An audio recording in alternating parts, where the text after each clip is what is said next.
Welcome back to Gruesome Magazine. Tonight we are reviewing The Whistler, which is opening in select theaters on April 17th via Vertical.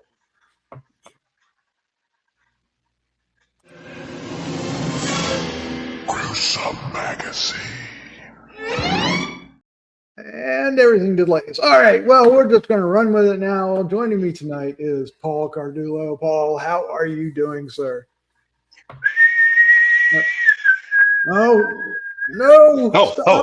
I'm doing good. How are you doing, Doc? I'm doing good. Oh, man. Tonight we are going to review The Whistler. We're going to give you our thoughts, our first impressions. Then we're going to talk about it a little bit. And then we'll wrap things up with our score 1 to 5.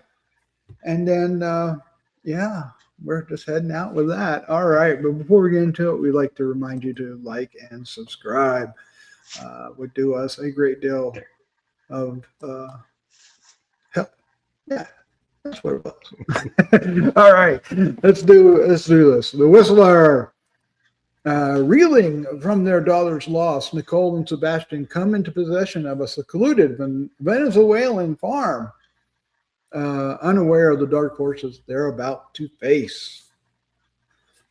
Directed by Diego Velasco, written by Esteban Orozco, Carolina Paez, I'm butchering this, and Idra Serrano. Oh, no, it's a star. Nacho Palacios.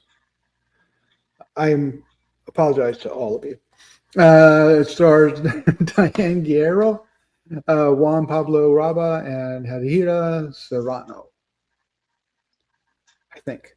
I could have just skipped all that and we'd be all right, but no, I had to torture myself. But let's jump into this. Paul, what was your first impression of The Whistler? Oh, well, after I realized it wasn't about James Whistler, the famous painter. Oh, sorry, that gag never gets old. At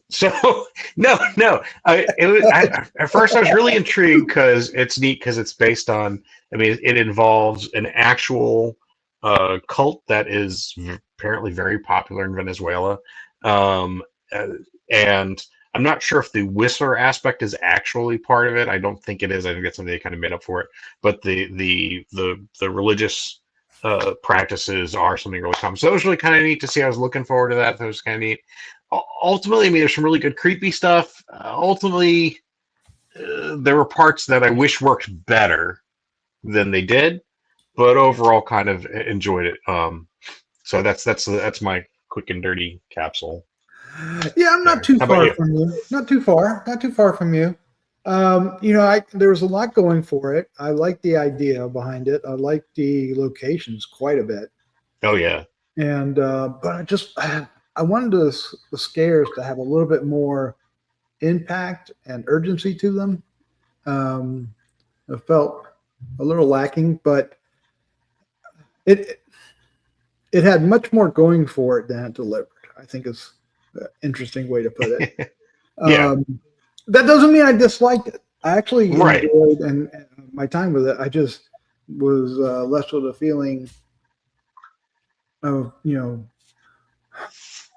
like almost there, like, right? Right, yeah. It almost feels worse when it gets almost there and doesn't quite do it because it's kind of like I don't know. But let's get into discussing the film. Okay. Let's talk about some good points, Paul. Oh yeah, well, so that's really kind of neat. That one aspect of it, like I said, that it involves this. I don't remember the name of the cult, but it's this 20. It came up, I guess, during the 20th century, and it's very popular in not just in rural areas, but across even modern areas. I think Maduros was supposed to be part of it at one point. Even it was this huge kind of thing. So it's neat to see that religious practice, and at one point you see this group of people who are practicing it. And you get a very strong feeling like these don't feel like actors. These feel like, I don't know if they really were, but they felt like they were real people. And it felt very kind of authentic, which was kind of neat and gave it this kind of neat air to it. So the Whistler aspect, I think, is just something they kind of made up for it, which is fine that they can kind of work it in because this is one of those religious practices that is kind of pulled in from. It's got some Catholicism. It's got some Caribbean, I think, pulled into it, a bunch of different things pulled in. and then some other things from South American. So it's just this whole variety of things mixed together. So they were able to kind of bring this in. So that was really kind of neat. I really like that. And like you said, the environment was great. It was real nice use. I think they actually filmed it in Colombia, but this nice use of these sugar cane fields was really pretty cool. Oh yeah, yeah. Yeah. What do you think? Yeah, I agree. Yeah, Colombia's neighboring country. Yeah. Well, the locations is I really like. There's like a bridge. Yes. All this other stuff involved, and all the fields, and they use that really well. And I like the cast well enough. Yeah. They brought what I wanted, and the cult idea is there. I don't know. I mean, it's more used for plot points than actual being embedded into the story. It's kind of loosely aligned. Yeah. By location and some other things that they're doing. The intention of the Whistler is not part of the cult. Right. Although that might be a spoiler for all those watching. I apologize, but no. Because I mean, it's kind of surprise, right? It's tied into some of the beliefs from the cult, I think. So right. Oh yeah, because it involves spirits and things like this. But yeah, so yeah, I think I just spoiled a little bit. No, it wasn't bad. I don't think so because it doesn't really spoil it. I don't think too much. Okay, fair enough. What do you think of the cast? I mean, yeah, the cast is excellent. I mean, I think they all did a really good job. I liked them. They felt believable. I mean, I think the issues are, like you said, sort of the scares and sort of the well, not so much, sort of the way they use the Whistler. Because the Whistler could be really kind of a neat. I mean, it's a neat idea in that the further away you hear the whistling, the closer the Whistler is to you. And they use like once or twice. There's like one it's particularly effective scare I thought that worked really well with one person in terms of that whole thing. But after that, it didn't feel anything. It didn't, you don't feel an escalation. Usually in horror, you want to have that kind of escalation. You get like a little bit of scares, some more scares, some more scares. And I didn't feel that sort of escalation with the scares and with the threat of the Whistler. Something about that part didn't work. And I don't know if it's just inherent in that mythology of the further away it sounds, the closer it is, because just that's contrary to how you feel it. So it's, but yeah, I mean, so those scares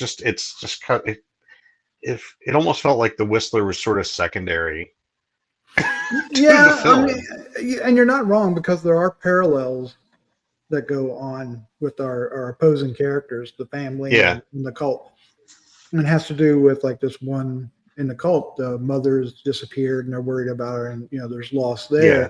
And then on our leads, they just lost their daughter, so there's a lot of that going on, a lot of grief, and so the Whistler does take back seat to a lot of that element. Yeah. And then the visuals of the Whistler aren't used widely enough. I mean, in the end, we get the whole idea, but at the same time, how they manifest that wasn't unique enough to the character they're building up to. It didn't. It's a delicate way of saying that they use some tropes. Yeah. But not. I mean, yeah. True. But at the same time, divorce to the Whistler, the actual thing they end up dealing with was fun in the final act, but it didn't really kind of bring it all together. So the journey, I think the journey was good getting there, but when you got to the destination, it didn't feel like you hit every landmark along the way that you needed to.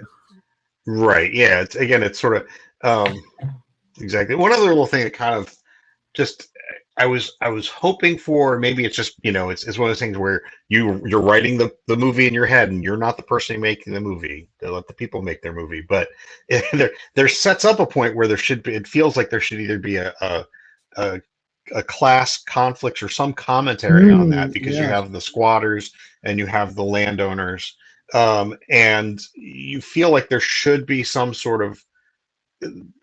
It just sort of like resolves itself in about half a second. That you Yep. blink and you're like, oh wait, I guess that got resolved, and it didn't really seem to comment on it. But it was sort of like, oh yeah, I guess that was them resolving this, and so, and Yeah. again, I think that's tied to those parallels. So that I Yeah. wish had worked a little better. I think you're right, because the resolution of that either way wouldn't have affected the story up to that point, Yeah, right? yeah. Because or yeah, it didn't really solve what they were building up until then, right? I didn't even realize that they had Kind of resolved came to that it, at just the came to a climax. conclusion. Right, right. Yeah, I didn't realize they had resolved that till we were like in the denouement. I'm like, oh, I guess that was supposed to be the resolution of this plot point. But again, I think when it comes down to it, it's a horror movie. Is it scary? There's a couple of scary elements to it, but like you said, I think it's sort of like didn't quite gel. I think is right. That's the Very close. Close. close. All right. Now that we've done all that, let's give our score 1 to 5, 5 being the best for The Whistler. Paul, you're up first. I mean, again, it definitely has its flaws, but the the the general gist of it, I like. Like, I like the setup of it, and I guess there are a few decent scares in it. I mean, it might be a little. I'm going to give it a 3. I mean, I think it's not. I wouldn't go out of your way to, wouldn't be like, oh, you got to go see this. But I wouldn't say, if you have a choice between this and, you go, oh yeah, this is pretty good, I'd watch it. I mean, so it's a little lukewarm, but it's a solid 3 to me. I don't know. What do you say? I'm going to agree with you. I was going to go a tad lower, but I'm going to agree with you. As we're talking about it, even as we're talking about the points that we didn't like, I'm remembering bits that I did. And Yeah. And I think those start having, as we're talking about, and we were actually started holding some weight with me. So yeah, I'll go with a 3 as well. And I think you're right. It's, it's not like when it was over, I'm like, oh, I hope I didn't, why did I waste my time with that? No, I Right. enjoyed Yeah. my No. time with it. But if it had left me with a little bit more satisfaction feel, being satisfied with the ending and everything, I think this thing would have been much better in score. Oh yeah. Yeah, so I think I'm going to leave it at that. All right. Good. Well, that's our review for The Whistler. It's in theaters, select theaters. You might find it near you. If not, I'm sure it'll be on streaming very soon, probably POV first, and then on a channel somewhere. And seek it out and let us know what you thought of The Whistler. Paul, thank you so much for joining me. This was a lot of fun. Oh, thanks for having me. It's a blast as always. Yes, enjoy these movies. Thank you. All right, let's say good night. Okay, take care, everybody.